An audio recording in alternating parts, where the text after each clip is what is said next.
નમસ્કાર વિદ્યાર્થી મિત્રો, પૃથ્વી પરના પદાર્થોને વૈજ્ઞાનિક પરિભાષામાં આપણે બે રીતે વહેંચી નાખીએ મિત્રો.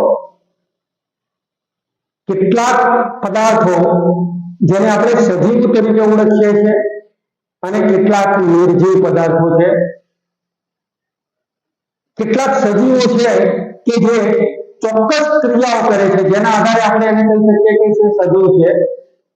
જેવી રીતે કે ખાવું, પીવું, બેસવું, ઉઠવું, હાવભાવ, લાગણી, ઉદ્વેગ, દુઃખ, વર્તન, ઘણી બધી ક્રિયાઓ, પ્રજનન ક્રિયા, પોતાના જેવો નવો સજીવ ઉત્પન્ન કરવો, વૃદ્ધિ પામવું, વિકાસ થવો, શ્વસન, ઉત્સર્જન, રુધિરાભિસરણ, આ તમામ ક્રિયાઓ જે કરે છે એને આપણે સજીવ તરીકે ઓળખીએ છીએ. એટલે કે જેનામાં જીવ છે. પશુ પક્ષી, માણસો, પતંગિયા, કીટકો, સરીસૃપો, સસ્તન પ્રાણીઓ, આ બધા સજીવો છે. કેટલાક પદાર્થો નિર્જીવ પદાર્થ છે. તો નિર્જીવ પદાર્થ પોતાની જાતે કંઈ કરી નથી શકતા, હલનચલન નથી કરી શકતા, પ્રચલન નથી કરી શકતા. એના માટે તમારે બાહ્ય બળ આપવું પડે છે. તો આવા પદાર્થોને આપણે નિર્જીવ પદાર્થો કહીએ છીએ મિત્રો. આ સજીવ પદાર્થો, આ સજીવો પોતાનો જીવન ટકાવી રાખવા માટે ચોક્કસ પ્રકારની પ્રક્રિયાઓ કરે છે. ચોક્કસ પ્રક્રિયાઓ કરે છે અને એને આપણે જૈવિક ક્રિયાઓ તરીકે ઓળખીએ છીએ મિત્રો. હું કિરીટ સોનારા આજે વિજ્ઞાન ધોરણ 10 પ્રકરણ નંબર 5 એમાં જૈવિક ક્રિયાઓ વિશે તમને કેટલીક માહિતી આપીશ. વિડીયોને તમારે અંત સુધી જોવાનો છે મિત્રો. એને ગમે તો શેર કરો, સબસ્ક્રાઇબ કરો મિત્રો, અને નીચે જે બેલ આઇકન છે એને ટચ કરશો મિત્રો. આના જેવા અનેક વિડીયો તમારી સામે આવતા રહેશે. તો આજે આપણે દેહધાર્મિક ક્રિયાઓ અથવા તો જૈવિક ક્રિયાઓ પ્રકરણ 5 એના વિશે વિગતે માહિતી મેળવીશું મિત્રો.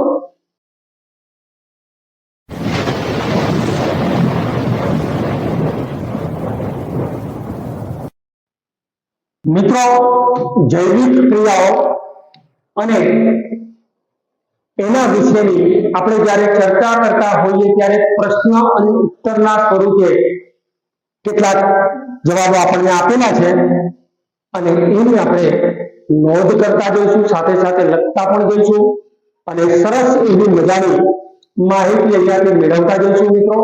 જ્યાં જ્યાં જરૂર પડશે ત્યાં આકૃતિ દ્વારા પણ એની રજૂઆત કરીશું. તો જૈવિક ક્રિયાઓ એટલે શું અને એ જૈવિક ક્રિયાઓ સજીવો માટે એની અગત્ય શું છે, એનું મહત્વ શું છે, એની આપણે ટૂંકમાં માહિતી આપવાની છે મિત્રો.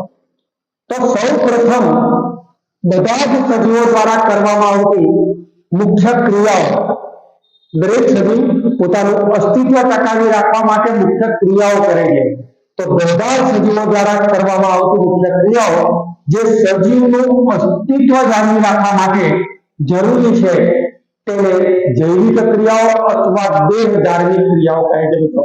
આ જૈવિક ક્રિયાઓ એની અગત્ય આપણે જોઈએ તો સજીવો માટે જે અગત્યની જૈવિક ક્રિયાઓ છે એ ક્રિયાઓને આપણે માહિતી મેળવીએ ત્યારે સૌ પ્રથમ આવે છે પોષણ, એટલે કે ખોરાક મેળવવો અને એના ઘટક તત્વો જે છે એનું શરીરમાં શોષણ કરવું અને એના દ્વારા ઉર્જા મેળવવી, આ તમામ ઘટકોને આપણે પોષણ કહીએ છીએ. બીજા નંબરે છે શ્વસન. ત્રીજા નંબરે લઈશું રુધિરાભિસરણ, એટલે કે અભિસરણ અથવા વહન તરીકે આપણે ઓળખી શકીએ. ચોથા નંબરે આપણે લઈ શકીએ ઉત્સર્જન. આ સિવાય પ્રજનન ક્રિયા છે, હલનચલન છે, સંકલન છે. આ તમામ ક્રિયાઓ જે છે એ આપણી દેહધાર્મિક ક્રિયાઓ છે મિત્રો. હવે એ જૈવિક ક્રિયાઓ જે છે એને સ્ટેપ બાય સ્ટેપ આપણે સમજીએ ત્યારે સૌ પ્રથમ આપણે પોષણ વિશે ચર્ચા કરીએ. તો ઉર્જાના સ્ત્રોતને ખોરાક રૂપે બહારથી શરીરની અંદર દાખલ કરવાની ક્રિયાને આપણે પોષણ કહીએ છીએ. આપણું વાહન જે છે એ વાહનને ચલાવવા માટે મિત્રો પેટ્રોલ અથવા ડીઝલની જરૂર પડે છે, એટલે કે બળતણની જરૂર પડે છે. જો આ પેટ્રોલ કે ડીઝલ ના હોય તો વાહનનું જે યંત્ર છે ચાલી નહીં શકે મિત્રો. એ જ રીતે સજીવના શરીરનું યંત્ર ચલાવવા માટે આપણું યંત્ર આપણા શરીરને ઉર્જા મેળવવા માટે આપણે શાની જરૂર પડે છે? પોષણની જરૂર પડે છે, એટલે કે ઉર્જાના સ્ત્રોત માટે ખોરાકની જરૂર પડે છે. આ ખોરાકને સજીવના શરીરની અંદર દાખલ કરવાની ક્રિયાને જુદા જુદા સજીવો જુદી જુદી રીતે ખોરાકને મેળવે છે મિત્રો, અને એ દાખલ કરવાની કોઈ ગળી જાય છે, કોઈ ચાલી જાય છે, કોઈક બાજુના ખોટા પગ જે છે અમીબાજુના સજીવો ખોટા પગ દ્વારા ખોરાકને ઘેરી લડે છે અને પોતાની અંદર સમાવી લે છે. તો આ રીતે તમામ સજીવો બહારથી રહેલો ખોરાક જે છે એને પોતાના શરીરની અંદર લઈને એને પચાવવાની ક્રિયા કરે છે, જેને આપણે પોષણ તરીકે ઓળખીએ છીએ મિત્રો. મોટા ભાગના ખાદ્ય પદાર્થો કાર્બન આધારિત છે. હવે આપણે જોઈએ કે પૃથ્વી પરનો અતિ મહત્વનો પદાર્થ જો કોઈ હોય તો એ કાર્બન છે. આ કાર્બન ઘટક જે છે એ દરેકની અંદર જોવા મળે. આપણું સજીવ લઈએ તો એના નખ છે, એના વાળ છે, એના ચામડા છે, એના હાડકા છે, આ તમામ વસ્તુમાં કાર્બન સ્વરૂપે એક પદાર્થ રહેલો છે મિત્રો, કાર્બન અથવા તેના સંયોજનો સ્વરૂપે. હવે જ્યારે આપણે એને બાળવામાં આવે, વનસ્પતિને બાળવામાં આવે તો એમાંથી એક પ્રકારની રાખ મળે છે તે કાર્બનનું સ્વરૂપ છે. તો દરેક પદાર્થમાં તમને કાર્બન જોવા મળે, એટલે કે આવા કાર્બન સ્વરૂપના પદાર્થો છે એવા સ્ત્રોતોની જટિલતાને અનુસરીને વિવિધ સજીવો વિવિધ પ્રકારની પોષણ ક્રિયાઓનો ઉપયોગ કરે છે. આ પોષણ ક્રિયાઓ અલગ અલગ પ્રકારે હોઈ શકે. હમણાં મેં તમને કીધું એ રીતે કે જુદા જુદા પ્રકારે દરેક સજીવો પોતાનું પોષણ મેળવે છે. હવે બીજા નંબરે આપણે જોઈએ છે તો એમાં શ્વસન સામાન્ય પરિભાષામાં કહીએ તો ઓક્સિજન યુક્ત હવા આપણે અંદર લઈએ છીએ અને કાર્બન ડાયોક્સાઇડ યુક્ત હવા બહાર કાઢીએ છીએ. તો આ પ્રકારની પ્રક્રિયા જેને આપણે શ્વસન કહીએ. પણ એ શ્વસનની પ્રક્રિયા સજીવના કોષોમાં, આપણું શરીર જે છે એ કોષોનું બનેલું છે, આપણું શરીર કોષોનું બનેલું છે મિત્રો. સૌ પ્રથમ સજીવનો નાનામાં નાનો ઘટક જે છે એ કોષ છે. અનેક કોષો ભેગા મળીને પેશીની રચના થાય છે. ચોક્કસ પ્રકારની પેશીઓ મળીને અંગો બને છે મિત્રો. આ અંગોમાંથી અંગ તંત્ર બને છે. આપણે કોષ કહીએ તો કોષ સજીવનું રચનાત્મક અને ક્રિયાત્મક એકમ છે અને એના દ્વારા સજીવનું શરીર બને છે. આ ચોક્કસ પ્રકારનો કાર્ય કરતા કોષોનો સમૂહ જેને આપણે પેશી તરીકે ઓળખીએ છીએ, મૃદુતક પેશી, આધારક પેશી, એ રીતે ઘણી હૃદયશીલ પેશી, ઘણી બધી પેશીઓ છે, સ્નાયુ પેશી, અસ્થિ વગેરે વગેરે. આ પેશીઓ ભેગી મળીને આપણા શરીરના અંગો બને છે. હૃદય છે, ફેફસા છે, નાનું આંતરડું, મોટું આંતરડું, જઠર, યકૃત, પક્વાશય, પિત્તાશય, આ ચોક્કસ પ્રકારના અંગો ભેગા મળીને અંગ તંત્ર બને છે. જેવી રીતે કે પ્રજનન તંત્ર, રુધિરાભિસરણ તંત્ર, શ્વસન તંત્ર વગેરે વગેરે. અને આ જ અંગ તંત્રો ભેગા મળીને સજીવનું શરીર બને છે, એટલે કે દેહ બને છે. તો અહીંયા આપણે જોઈએ છે કે આ કોષોમાં ઉર્જા પૂરી પાડવા માટે ગ્લુકોઝ જેવા ખોરાકના સ્ત્રોતો જે છે એનું ઓક્સિજનની હાજરીમાં અથવા તો ગેરહાજરીમાં, ઓક્સિજનની હાજરીમાં જે શ્વસન થાય આગળ જોઈએ આપણે, જેને આપણે જારક શ્વસન કહીએ છીએ, અને એની ગેરહાજરીમાં થાય છે એને અજારક શ્વસન કહીએ છીએ. તો એનું વિઘટન થવાની ક્રિયાને આપણે શ્વસન તરીકે ઓળખીએ છીએ. કોષોની અંદર આ જે ગ્લુકોઝ જે છે, ખોરાકના ઘટકો જે મેળવ્યા છે એનું વિઘટન થઈને આપણને પોષક તત્વો જે મળે છે એને આપણે શ્વસન તરીકે ઓળખીએ છીએ. આ શ્વસન એક પ્રકારની મહત્વની સજીવના શરીર માટેની ક્રિયા છે. આગળ જોઈએ, શ્વસન દ્વારા કાર્બન આધારિત ખાદ્ય પદાર્થોનું વિઘટન અને મુક્ત થતી ઉર્જાનું એટીપી માં રૂપાંતર થાય છે. અહીંયા આપણે જોઈએ છે કે કાર્બન આધારિત ખાદ્ય પદાર્થો, જે પદાર્થોમાં કાર્બન છે તેવા એનું શરીરમાં વિઘટન થાય છે, જુદા જુદા સ્વરૂપે પરિપાચન થાય છે અને એનું એટીપી ના રૂપાંતર થાય છે. મોટા ભાગના સજીવો ઓક્સિજનનો ઉપયોગ કરતા હોવાથી એને આપણે જારક જીવી સજીવો કહીએ છીએ. હમણાં જ આપણે જોઈ લીધું. અને જ્યારે કેટલાક ઓક્સિજનનો ઉપયોગ ન કરતા હોવાથી આપણે એને અજારક જીવી સજીવો કહીએ. તો જારક કે અજારક સજીવો દ્વારા જુદા જુદા પ્રકારે ખોરાકનું પરિપાચન થાય છે. હવે આપણે લઈએ છીએ વહન. વહન એટલે શું? આપણે જે આપણા શરીરની અંદર પાણી અથવા ખોરાકના ઘટકો છે, તો મોઢા દ્વારા ખોરાક લઈએ, જઠરમાં જઈએ અને સમગ્ર શરીરમાં એના પોષક ઘટકો અથવા તો શ્વાસ દ્વારા લીધેલા વાયુઓ જે છે, તો આ તમામ વસ્તુઓનું એક જગ્યાએથી બીજી જગ્યાએ ફેરવવું, જેને આપણે વહન કહીએ. વનસ્પતિમાં પણ તમે વૃક્ષની અંદર જુઓ તો વૃક્ષના જે મૂળિયા છે, એ મૂળિયામાંથી દાબ પ્રક્રિયા દ્વારા પાણી ઉપર તરફ જઈને એના ડાળખા અને પાંદડાને જે મળે છે, અહીંયા સુધી એ પહોંચે છે, તો એને પણ આપણે વહન તરીકે ઓળખીએ છીએ.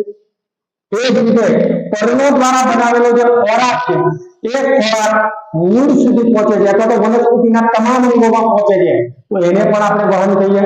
તો એક કોષીય સજીવોમાં ખોરાકના ગ્રહણ માટે, વાયુની આપલે માટે, ઉત્સર્જનીઓના નિકાલ માટે કોઈ વિશિષ્ટ અંગની જરૂરિયાત હોતી નથી. એક કોષી સજીવો અમીબા, પેરામીશિયમ, સ્યુડોમોનાસ વગેરે વગેરે પણ સજીવની સમગ્ર સપાટી પર્યાવરણ સાથે સીધા સંપર્કમાં હોય છે. પાણીના પરપોટા જેવા નાના સજીવો, સૂક્ષ્મ જીવો કે જે ખોરાકને ગ્રહણ કરવા માટે એમને બીજા કોઈ અંગની જરૂર નથી, એમને પાચન તંત્રની જરૂર નથી, બહારની સપાટીમાંથી ખોરાક મેળવી લે છે. મિત્રો, બહુકોષીય સજીવો પર્યાવરણ સાથે સીધા સંપર્કમાં હોતા નથી. આ બધા કોષોની સામાન્ય પ્રસરણની પૂરી થઈ શકતી નથી.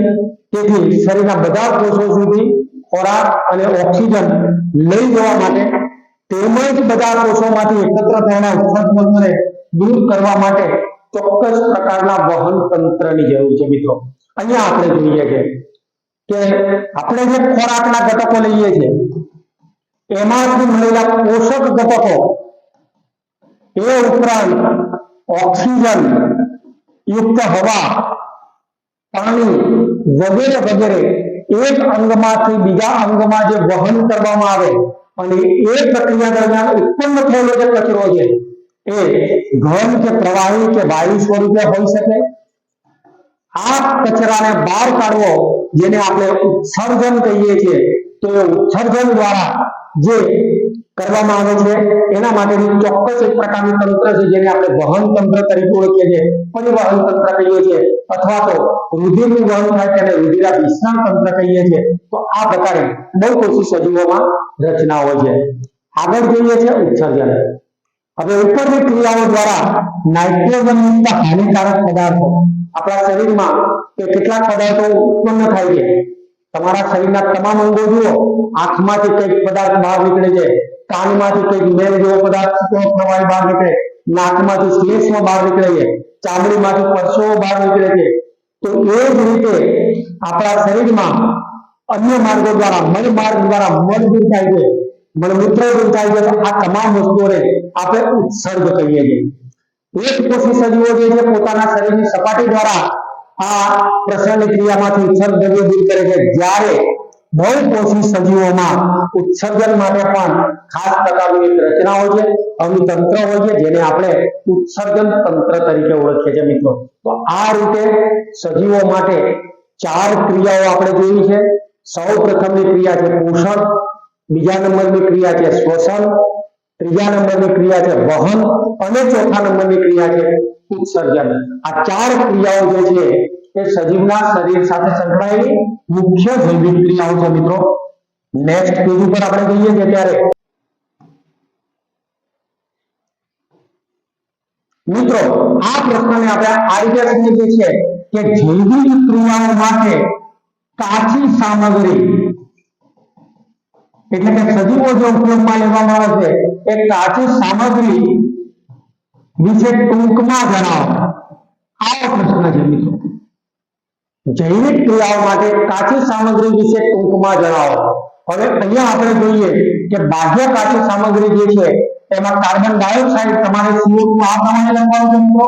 તો નીચે કરવાના કે અહીંયા સ્કેન કરેલો છે તમારે CO2, તો કાર્બન ડાયોક્સાઇડ, એ જ રીતે પાણી તો H2O વનસ્પતિઓ દ્વારા પ્રકાશ સંશ્લેષણમાં ઉપયોગમાં લેવાય છે અને એ સાથે સૂર્યપ્રકાશનો પણ ઉપયોગ કરે છે.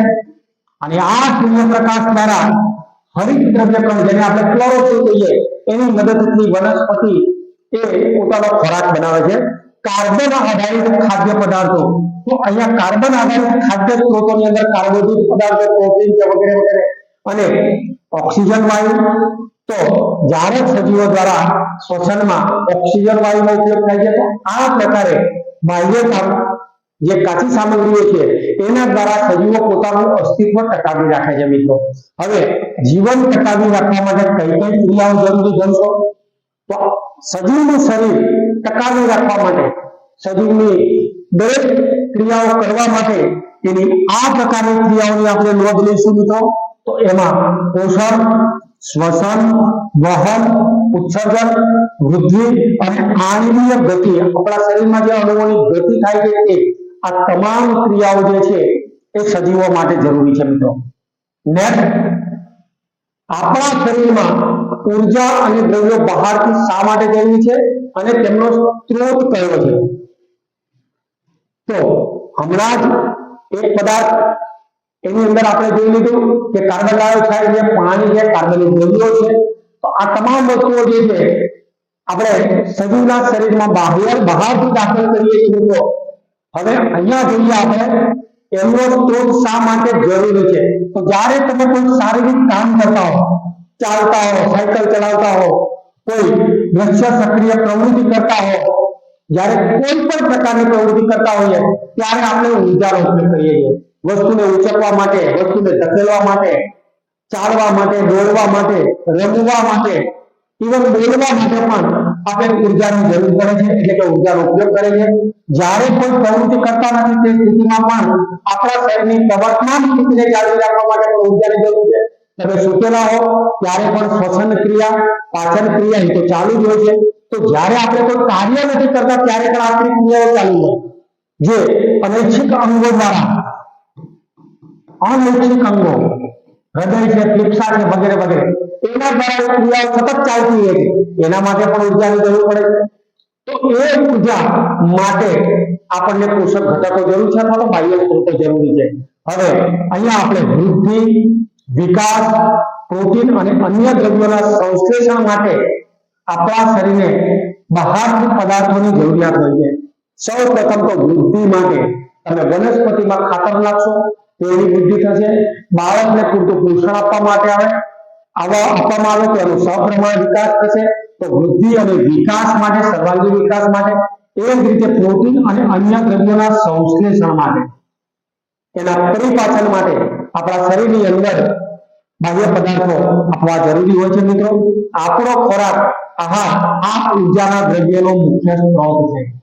અહીંયા આપણે જોઈએ કે ખોરાક અથવા તો આહાર બંને એક જ શબ્દ છે અને એ ઉર્જાનો મુખ્ય સ્ત્રોત છે, જેમાં અનાજ, કઠોળ, શાકભાજી, ફળ, તેલીબિયા વગેરે વગેરેનો જે સૂકો મેવો છે વગેરેનો સમાવેશ મિત્રો એ ખોરાકમાં થાય છે. આ ઉપરાંત દૂધની બનાવટો લઈ શકીએ, માંસ, મચ્છી, ઈંડા પણ લઈ શકીએ. તો આવા તમામ પ્રકારના ખોરાકો જે છે એ શરીરને ઉર્જા આપે છે.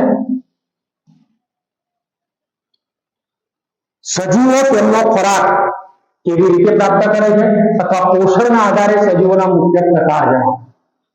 સજીવો ખોરાક કેવી રીતે પ્રાપ્ત કરે છે? આપણે તો મોઢા દ્વારા ખોરાક ખાઈએ છીએ, પણ અન્ય સજીવો કેવી રીતે ખોરાક મેળવે છે તો એની આપણે ચર્ચા કરવાની છે. અને પોષણના આધારે સજીવોના મુખ્ય પ્રકાર જણાવો. એ પ્રશ્ન પૂછે તો બંનેમાં તમારે એક જ પ્રકારનો જવાબ આપવાનો.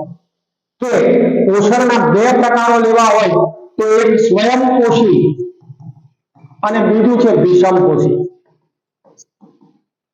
હવે સ્વયંપોષીમાં તો લીલી વનસ્પતિ, આ લીલી વનસ્પતિ જે છે સ્વયંપોષી સજીવ છે. એટલે કે આવા સજીવો સરળ દ્રવ્યો, પાણી, કાર્બન ડાયોક્સાઇડ અને અકાર્બનિક સ્વરૂપે પોતાનો ખોરાક મેળવે છે અને એ પ્રકાશ દ્વારા, સૂર્યપ્રકાશ દ્વારા અને પોતાનામાં રહેલી જે ક્લોરોફિલ છે એના દ્વારા પોતાનો ખોરાક પોતાની જાતે બનાવે છે. હમણાં જ આપણે કીધું કે પર્ણ, વનસ્પતિનું જે પર્ણ છે એ પર્ણ એ વનસ્પતિનું રસોડું છે મિત્રો. એમાં રહેલા નાના નાના છિદ્રો દ્વારા સૂર્યપ્રકાશ અને કાર્બન ડાયોક્સાઇડ, પાણીની બાષ્પ વગેરેનું શોષણ થાય છે અને ચોક્કસ રાસાયણિક પ્રક્રિયા થવાથી એ પોતે ખોરાક બનાવે છે અને વનસ્પતિના અન્ય ઘટકોમાં એ પહોંચાડવાનું કાર્ય કરે છે મિત્રો. તો વનસ્પતિ એ સ્વયંપોષી સજીવ છે, પોતાનો ખોરાક પોતાની જાતે બનાવે છે. તો તમે એ પણ કહેશો કે આપણા ઘરમાં મમ્મી પણ પોતાનો ખોરાક જાતે બનાવે છે, તો એ સ્વયંપોષી પણ ના, એ પરપોષી છે મિત્રો. પોતાનો ખોરાક તો દરેક જાતે બનાવે છે. આપણે ખાવું છે તો કાં તો હોટલમાં જઈશું અથવા તો પોતાના ઘરે બનાવીશું, પણ એના માટેના જે ઘટક તત્વો જે છે એ પૂરા પાડતા તત્વો એ અલગ છે, જેમ કે વનસ્પતિ અને પ્રાણીઓ તથા ખનિજો, આમાંથી આપણે ખોરાક મેળવીએ છીએ મિત્રો. આપણે 3 પ્રકારના સ્ત્રોતોમાંથી ખોરાક મેળવીએ છીએ. વનસ્પતિજન્ય ખોરાક છે, જેમાં અનાજ, કઠોળ, શાકભાજી, તેલીબિયા, સૂકો મેવો વગેરે વગેરેનો સમાવેશ થાય છે, કાર્બોદિત પદાર્થો. પ્રાણીઓ, જેમાં પ્રાણીઓના દૂધ છે, દૂધની બનાવટો છે, માંસ છે, મધ છે, ઈંડા છે વગેરે વગેરે, તો પ્રાણીજન્ય પેદાશો છે. ખનિજો, જે આપણને મીઠું છે, અન્ય ક્ષારો છે, તો એ પ્રકારના ખનિજો, આનો આપણે ખોરાક તરીકે ઉપયોગ કરીએ છીએ મિત્રો. આ બાહ્ય સ્ત્રોત છે અને એ બાહ્ય સ્ત્રોતોનો ઉપયોગ કરીને માટે આપણે વિષમપોષી સજીવો છીએ. ખોરાક તો જાતે બનાવીએ છીએ, એને પકાવવાનું કાર્ય કરીએ, પણ આપણે વનસ્પતિ કે પ્રાણીઓને નથી બનાવી શકતા નથી. એ કુદરતમાંથી મળે છે અને એમાં જ ખોરાક બનાવીએ છીએ, માટે આપણે વિષમપોષી સજીવો. તો આ સજીવો અન્ય સજીવોમાંથી જટિલ પદાર્થો ખોરાક સ્વરૂપે મેળવે છે. જટિલ પદાર્થો એટલે કે જે પચી શકે તેવા, એને સરળ પદાર્થોમાં પચી શકે તેવા પદાર્થોમાં વિઘટન કરે છે. અને આ માટે શરીરમાં કેટલાક પ્રકારના ઉત્સેચકો, જે આપણે પાચન તંત્રમાં જોઈએ છે ઉદ્દીપકો, એ આગળ જતા જોઈશું, એ ઉદ્દીપકો અથવા તો ઉત્સેચકોનો ઉપયોગ કરીને ખોરાકનું વિઘટન કરે છે. તો આ પ્રકારે આપણે સ્વયંપોષી પોષણ એટલે બધા પ્રકાશ સંશ્લેષી સજીવો સ્વયંપોષી પોષણ દર્શાવે છે. લીલ છે, લીલી વનસ્પતિ છે વગેરે વગેરે. પ્રકાશ સંશ્લેષણની પ્રક્રિયામાં સૂર્યપ્રકાશ અને ક્લોરોફિલની હાજરીમાં પાણી અને કાર્બન ડાયોક્સાઇડનું એટલે કે કાર્બોદિત ગ્લુકોઝમાં રૂપાંતર થાય છે અને આ પ્રકારે પ્રકાશ સંશ્લેષણની ગ્લુકોઝ, જેને આપણે સ્ટાર્ચ પણ કહી શકીએ, સ્ટાર્ચમાં રૂપાંતર થાય છે. તો અહીંયા આપણે જોઈએ કે બધા પ્રકાશ સંશ્લેષી સજીવો સ્વયંપોષી પોષણ દર્શાવે છે. જેમાં લીલી વનસ્પતિ આવે છે, બધી જ લીલી વનસ્પતિ એ આનું ઉત્પાદન કરે છે, પ્રોટીન અને સ્ટાર્ચનું ઉત્પાદન કરે છે. કાર્બોદિત ગ્લુકોઝ વનસ્પતિઓને ઉર્જા પૂરી પાડવા માટે ઉપયોગી છે અને વધારાના ગ્લુકોઝનો જટિલ કાર્બોદિત સ્ટાર્ચ પણ કે મંડપ પણ તરીકે સંગ્રહ થાય છે, જેનો અન્ય સજીવો ઉપયોગ કરે છે. અન્ય સજીવો આ કણોનો ઉપયોગ કરીને પોતે ઉર્જા મેળવે છે. તે આટલી ઉર્જાની જેમ કાર્ય કરે છે અને વનસ્પતિઓની જરૂરિયાત અનુસાર તેનો ઉપયોગ કરે છે મિત્રો. વનસ્પતિ પણ બીજમાંથી જન્મે છે અને મૃત્યુ પામે છે ત્યાં સુધી એ પણ પોષણ શ્વસનની ક્રિયાઓ કરે છે, એટલે કે એક પ્રકારનો સજીવ જ છે.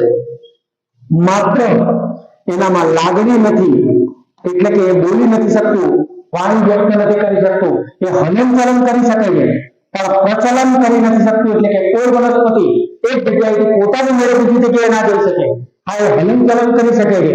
તો આ રીતે વનસ્પતિ એ સજીવ છે અને એ સ્વયંપોષી પોષણ મેળવે છે. તો આ પ્રકારની ટૂંકનો મિત્રો આપણે લખી શકીએ.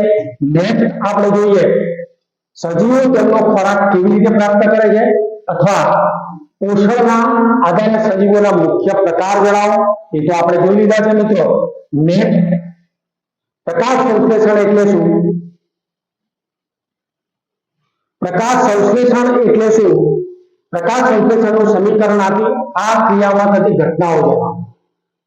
હવે અહીંયા આપણે જોઈએ છે કે ક્લોરોફિલ ધરાવતા સજીવો સૂર્ય ઉર્જા, પાણી, કાર્બન ડાયોક્સાઇડનો ઉપયોગ કરી સરળ કાર્બોદિતનું ગ્લુકોઝ સ્વરૂપે તેમનો ખોરાક તૈયાર કરે છે. આ પ્રક્રિયાને પ્રકાશ સંશ્લેષણની ક્રિયા કહીએ છીએ. હવે જ્યારે આનું સમીકરણ લઈએ ત્યારે 6CO2 કાર્બન ડાયોક્સાઇડના 6 અણુઓ 12H2O એટલે કે પાણીના 12 અણુઓ કાર્બન ડાયોક્સાઇડના 6 અણુઓ, પાણીના 12 અણુઓ ભેગા મળીને અહીંયા જે બનાવે છે સ્ટાર્ચ સ્વરૂપે ખોરાક બનાવે છે। ત્યાર પછી એમાંથી ઓક્સિજનના 6 પરમાણુ અણુઓ છૂટા પડે છે અને પાણી ભેજ સ્વરૂપે અથવા તો ઉચ્છ્વાસમાંથી જે બાષ્પ સ્વરૂપે મળે છે તે પાણી છૂટું પડે છે। તો અહીંયા આ ઉર્જા અહીંયા કાર્બોદિત સ્વરૂપે આપણા શરીરની અંદર ઉર્જાનો સંગ્રહ થાય છે મિત્રો। હવે અહીંયા કાર્બન ડાયોક્સાઇડ અને પાણી આ બંને જે છે એ બંનેનું સંયોજન થવાથી લીલી વનસ્પતિ પોતાનામાં રહેલું જે ક્લોરોફિલ છે, ક્લોરોફિલ જેને આપણે નીલ રંજક દ્રવ્યકણ કહીએ અથવા હરિતકણ કહીએ, તો એમાં અને સૂર્યપ્રકાશની મદદથી એમાં જે પ્રક્રિયા થાય છે એ જૈવ રાસાયણિક પ્રક્રિયાથી પોતાનો ખોરાક બનાવે છે મિત્રો। અને ઓક્સિજન વાયુ બહાર પાડે છે, પાણીનો ભેજ બહાર પાડે છે। એના કારણે તમે જુઓ તો મિત્રો જ્યાં વનસ્પતિ છે ત્યાં આપણને ઠંડક લાગે છે, કારણ કે ત્યાં ભેજનું પ્રમાણ જળવાઈ રહે છે। બીજું કે વનસ્પતિ વાળો વિસ્તાર હોય ત્યાં હવા આપણને શુદ્ધ લાગે છે, એટલે આપણે જોઈએ છે કે વધુ વૃક્ષો વાવવા માટેના આપણને સલાહ એટલા માટે આપવામાં આવી છે કે કાર્બન ડાયોક્સાઇડનું શોષણ કરીને એમાંથી ઓક્સિજન વાયુ મુક્ત કરવાનું કાર્ય વનસ્પતિ કરે છે મિત્રો। અને અહીંયા ખોરાકનો સંગ્રહ પણ કરે છે। તો તમામ જરૂરિયાતો સંતોષતી હોવાથી વનસ્પતિનો વધુમાં વધુ વિકાસ થાય એનું આપણે ધ્યાન રાખવાનું છે। પ્રકાશ સંશ્લેષણમાં થતી ઘટનાઓ, તો પહેલામાં પહેલી ઘટના છે ક્લોરોફિલ દ્વારા પ્રકાશ ઉર્જાનું શોષણ થાય છે। ક્લોરોફિલ એટલે હરિતકણ। હવે હરિતકણ દ્વારા જ શોષણ થાય મિત્રો, આપણા રક્તકણ દ્વારા નહીં થઈ શકે, લાલ કણો જે છે એના દ્વારા નહીં, માત્ર હરિતકણ જે છે એ હરિતકણ એ વનસ્પતિનું ક્લોરોફિલ એ જ જે છે પ્રકાશ ઉર્જાનું શોષણ કરે છે મિત્રો।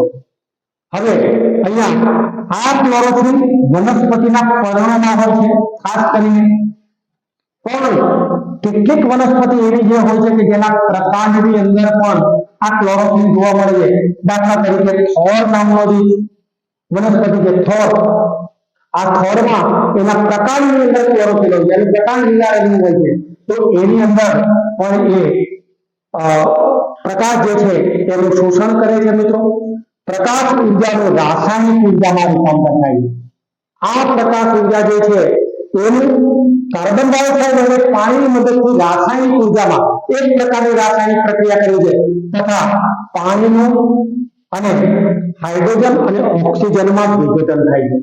તો પાણી જે છે પાણીના અણુઓનું, અહીંયા આપણે અણુનો શબ્દ વાપરવાનો છે મિત્રો, અણુઓનું હાઇડ્રોજન અને ઓક્સિજનમાં વિઘટન થાય છે।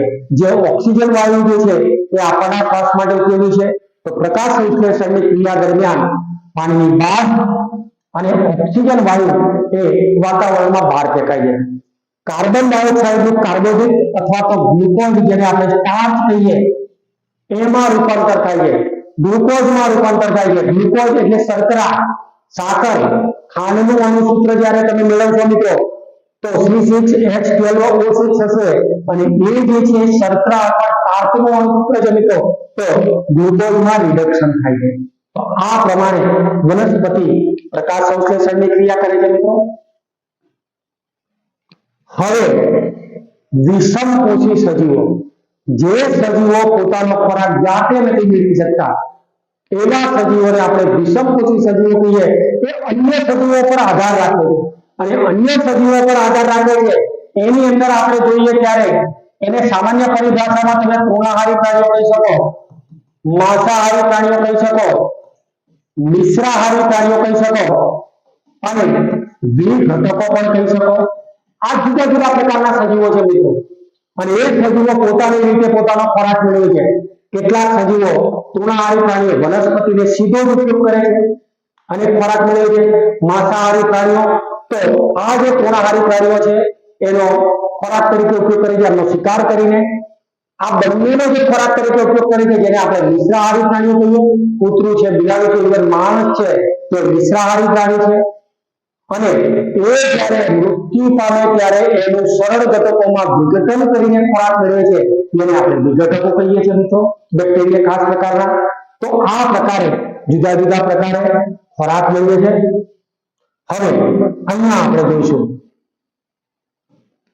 તો ક્લોરોફિલ વિહીન સજીવો, હમણાં આપણે જોયું કે ક્લોરોફિલ ધરાવતા સજીવો જેમાં લીલી વનસ્પતિને લીલ છે, ક્લોરોફિલ જેમાં નથી તેવા સજીવો એ વિષમપોષી પોષણ ધરાવે છે, જે આપણે બધા એમાં શરૂઆત કરીએ પશુ, પક્ષી, કીટકો, ત્યાર પછી અન્ય સજીવો, સર્પો, સરીસૃપો, મત્સ્યો વગેરે ઘણા બધા સજીવો છે. આ બધા જ સજીવો જે છે એ વિષમપોષી પોષણ દર્શાવે છે. અન્ય સજીવોએ તૈયાર કરેલા જટિલ પોષક દ્રવ્યો અથવા તો વિષમપોષીઓ દ્વારા ઉપયોગમાં લેવાય છે. આ અન્ય સજીવો કયા કયા હોઈ શકે? હમણાં જ આપણે જોયું કે લીલી વનસ્પતિ પણ હોઈ શકે અને અન્ય પ્રાણીઓ પણ હોઈ શકે મિત્રો. તો લીલી વનસ્પતિ અને અન્ય પ્રાણીઓ દ્વારા તૈયાર થયેલો સંગ્રહિત કરેલો જે ખોરાક છે એના જટિલ ઘટકોનું સરળ ઘટકોમાં રૂપાંતર કરીને પોતાના શરીરમાં ઉર્જા મેળવે છે મિત્રો. અહીંયા આપણે સામાન્ય રીતે જોઈએ તો વનસ્પતિ જે છે એ ક્યાંથી ઉર્જા મેળવે છે મિત્રો? તો સૂર્યપ્રકાશમાંથી ઉર્જા મેળવે છે. એટલે કે સૂર્યપ્રકાશનો મુખ્ય સ્ત્રોત છે. આ વનસ્પતિનો ઉપયોગ કોણ કરે છે? તો તૃણાહારી પ્રાણીઓ કરે છે મિત્રો. આ તૃણાહારી પ્રાણીઓનો ઉપયોગ કોણ કરે છે? તો માંસાહારી પ્રાણીઓ કરે છે. આ માંસાહારી પ્રાણીઓ અને તમામ પ્રાણીઓ જ્યારે મૃત્યુ પામે ત્યારે એનું વિઘટન કરીને ફરીથી પાછું વનસ્પતિ પોતાના ખોરાક માટે, એટલે કે જ્યારે ખાતર તરીકે આપણે એનો ઉપયોગ કરીએ છીએ તો વનસ્પતિ પણ આ ઘટકોમાંથી પોષણ મેળવે છે. તો આ પ્રકારે જૈવ ચક્ર પણ ચાલતું રહે છે મિત્રો. આ પ્રકારે જૈવ ચક્ર એ સતત પૃથ્વી ઉપર ચાલતું રહે છે. આમાંથી એક પણ કડી તૂટી જાય છે તો બાકીની કડીઓમાં અસંતુલન પેદા થાય છે મિત્રો. તો અહીંયા આપણે જોઈએ કે આહાર અથવા તો ખોરાકના સ્વરૂપ, તેની પ્રાપ્યતા તેમજ ખોરાક ગ્રહણ કરવાની રીતને આધારે વિષમપોષી પોષણ વિવિધ પ્રકારના હોઈ શકે છે. જેમાં ખોરાકના સ્ત્રોત અચળ અને સ્થિર હોય છે, જેમ કે ઘાસ, અને ઘાસનો ઉપયોગ કોણ કરે છે? તો ગાય કરે છે, જેને આપણે તૃણાહારી કહીએ. ખોરાકના સ્ત્રોત ગતિશીલ હોય છે. હવે ઘાસ જે છે ને સ્થિર છે, અચળ છે, એક જ જગ્યાએ છે, જેનો ઉપયોગ કોણ કરે છે? તો તૃણાહારી પ્રાણીઓ કરે છે. પણ અહીંયા આપણે નાના પ્રાણીઓ જે છે, સસલા છે, હરણ છે, બરાબર, એનો શિકાર કોણ કરે છે? તો કે વાઘ અને સિંહ કરે છે. તો આ ગતિશીલ છે, ખોરાકનો ગતિશીલ સ્ત્રોત. તો ખોરાકના સ્ત્રોતોને આપણે બે ભાગમાં વહેંચીએ: સ્થિર સ્ત્રોત તો લીલી વનસ્પતિ, અને ગતિશીલ સ્ત્રોત તો નાના નાના પ્રાણીઓ જે ખોરાક પૂરો પાડે છે. તો એવા સજીવો એ ગતિશીલ છે. સજીવો દ્વારા ખોરાક ગ્રહણ કરવાની અને તેનો ઉપયોગ કરવાની વિવિધ પ્રક્રિયાઓ પ્રવૃત્તિઓ આ પ્રકારે છે મિત્રો. કેટલાક સજીવો જટિલ ખોરાકના ઘટકોનું શરીરની બહાર વિઘટન કરે છે, અને ત્યારબાદ તેનું શોષણ કરે છે. દાખલા તરીકે તંતુમય ફૂગ, યીસ્ટ અને મશરૂમ જેવી ફૂગ શરીરના બહારના ભાગની અંદર એ ખોરાકનું વિઘટન કરે છે અને ત્યાર પછી એ આંતર પ્રક્રિયાઓ દ્વારા, ઉત્સેચકો દ્વારા તેનું શોષણ કરે છે. ત્યારબાદ કેટલાક સજીવો જટિલ ખોરાકનું અંતઃગ્રહણ કરીને શરીરની અંદર તેનું પાચન કરે છે. ફૂગ જેવા સજીવો શરીરની બહાર પાચન કરે છે, પણ કેટલાક સજીવો ખોરાકને અંદર ગ્રહણ કરે છે. એમાં આપણે બધા આવી જાય, પશુ પક્ષી આવી જાય, ખોરાકને અંદર લઈએ છીએ અને ત્યાર પછી અંદરની પ્રક્રિયા દ્વારા એનું પાચન થાય. એટલે શરીરની અંદર ખોરાકનું પાચન થાય. ખોરાક અંતઃગ્રહણ તેમજ પાચન કરવાની રીત સજીવના શરીરની સંરચના અને કાર્ય પદ્ધતિ પર આધારિત છે. સજીવનું શરીર કેવા પ્રકારનું છે એના દ્વારા આંતરિક કે બાહ્ય પાચન કરે તે જરૂરી છે. તૃણાહારી પ્રાણીઓ એ વનસ્પતિનો આહાર તરીકે ઉપયોગ કરે છે. દાખલા તરીકે ગાય અને હરણ. માંસાહારી પ્રાણીઓ અન્ય પ્રાણીઓના આહાર તરીકે ઉપયોગ કરે છે. વાઘ અને સિંહ. મિશ્રાહારી વનસ્પતિઓ તેમના ઉત્પાદનો તેમજ અન્ય પ્રાણીઓ અને ઉત્પાદનોનો ઉપયોગ કરે છે. ગંધો અને મનુષ્ય એ મિશ્રાહારી છે. કેટલાક સજીવો વનસ્પતિઓ અને પ્રાણીઓને મારી નાખ્યા વગર તેમનામાંથી પોષણ મેળવે છે અને એને આપણે પરોપજીવી પોષણ કહીએ છીએ મિત્રો. હવે પરોપજીવી પોષણમાં વનસ્પતિમાંથી જે પોષણ મેળવે છે જેને અમરવેલ કહીએ, એવા પ્રકારની વનસ્પતિ કે જે બીજી વનસ્પતિમાંથી પોષણ મેળવે છે એને મૂળ કે પર્ણ નથી હોતા, એ લીલા સ્વરૂપે બીજી વનસ્પતિ ઉપર ફેલાય છે અને બીજી વનસ્પતિના પોષક ઘટકો શોષીને એ પોતાનો ખોરાક મેળવે છે. એ જ રીતે ઉંદર, જૂ, જળો, પટ્ટીકૃમિ, મચ્છર આ બધા પરોપજીવી છે જે આપણા શરીરમાંથી લોહી ચૂસીને અથવા અન્ય સજીવોના શરીરમાંથી રક્ત ચૂસીને એ પોતાનો ખોરાક મેળવે છે, ત્યારે પરોપજીવી કહેવાય છે. તે કોઈનો શિકાર નથી કરતા, બસ થોડું ઘણું અંદરથી મેળવી લે છે અને એમાંથી એ પોતાનું ગુજરાન ચલાવે છે. મિત્રો, ખાટલામાં પહેલાના જમાનામાં માંકડ પડતા હતા, એ જ રીતે કૂતરાઓના કાન પર ચોંટેલી જેને આપણે ઈંટડી કહીએ છીએ, આ જે બધી વસ્તુઓ છે એ જ રીતે આપણા શરીરની અંદર રહેલો પટ્ટીકૃમિ, પટ્ટીકીડો જેને કહેવાય, તો આ તમામ વસ્તુઓ જે છે એ સજીવને માર્યા સિવાય બાહ્ય રીતે ખોરાક મળે છે, માટે આપણે એને પરોપજીવી, બીજા પર આધાર રાખનાર સજીવ તરીકે ઓળખીએ છીએ. મિત્રો, એકકોષી સજીવો કેવી રીતે પોષણ મેળવે છે અથવા અમીબામાં પોષણ આકૃતિઓ સહિત સમજાવો. અહીંયા તમારે પુસ્તકમાં આકૃતિ તો મિત્રો જોઈ લેવાની છે, પણ આપણે જોઈએ તો અમીબા એક આ પ્રકારનો સજીવ છે. મિત્રો, અનિયમિત આકારનો એક સજીવ છે. જ્યારે પણ ખોરાકનો ઘટક એની બાજુમાં હોય છે, આ ખોરાકનો ઘટક છે અને એના ખોટા પગ અહીંયાથી અહીંયા ફેરાઈને એ પોતાની અંદર એને ગ્રહણ કરે અને એ ગ્રહણ કરીને એ સજીવ એ ખોરાક મળે છે. આવી 3-4 આકૃતિ જે છે એ તમારે સળંગ એને લેવાની છે. મિત્રો, આ પ્રકારે અમીબાની રચનાઓ છે અને આપણે એનું કોષ કેન્દ્ર કહીએ, આ બધું જે છે કોષ રસ છે. ખોટા પગ દ્વારા જેને આપણે અમીબાના ફૂટપાથ બોલીએ છીએ, જેના દ્વારા એ પોતાનો ખોરાક મેળવે છે. અમીબા કોષીય સપાટી પરથી આંગળીમાં અસ્થાયી કવચ, જેને આપણે ફૂટપાથ કહીએ છીએ, ની મદદથી ખોરાક ગ્રહણ કરે છે. અમીબા પકડાય છે, આ એક કોષી સજીવો છે. આ પ્રવાહ ખોરાકના કણોને આવરી લે છે, રીહ લે છે. એના બદલે આવરી શબ્દ તમારે ધ્યાનમાં લેવાનો છે. અહીંયા કણોને આવરી લે છે અને તેની સાથે જોડાણ કરીને અન્નધાની બનાવે છે. એટલે કે શરીરની ઉપર એક અન્નધાની એવું અંગ એ ઉત્પન્ન કરે છે અને વધેલા અન્નધાનીમાં જટિલ પદાર્થોનું વિઘટન સરળ પદાર્થોમાં થાય છે અને કોષ રસમાં તે પ્રસરણ પામે છે. આ જે છે એ શોષાયેલો ખોરાક એ તમામ કોષ રસની અંદર ભળીને આખા શરીરમાં પૂરો પાડવામાં આવે છે અને ત્યાર પછી વધેલા અપાચ્ય દ્રવ્યો જે છે એ સપાટી તરફ બહાર નીકળે છે, જેને આપણે ઉત્સર્જન તરીકે ઓળખીએ.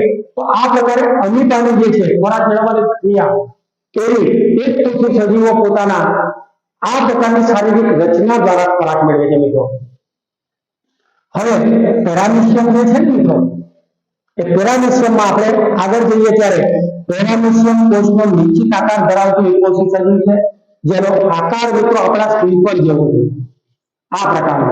અને અહીંયા આ પ્રકારના એક પ્રવર્ધો હોય છે. તો આ પેરામીશિયમની રચના છે. હવે અહીંયા જોઈશું કે તે એક વિશિષ્ટ સ્થાન દ્વારા જ ખોરાક ગ્રહણ કરી શકે છે અને પક્ષમો જેને કહીએ આપણે, પક્ષમો શબ્દ લેજો અહીંયા, પક્ષમોની ગતિ દ્વારા, પક્ષમાં એટલે આ ખોટા પગ જેને કહીશું, એ પક્ષમોની ગતિ દ્વારા ખોરાક આ સ્થાન સુધી પહોંચાડે છે અને પક્ષમો કોષની સંપૂર્ણ સપાટીને ઢાંકી દે છે. ખોરાક જે છે એની સપાટીને ઢાંકી દે છે અને ત્યારબાદ એમાંથી ખોરાક મેળવવાનું કાર્ય કરે છે.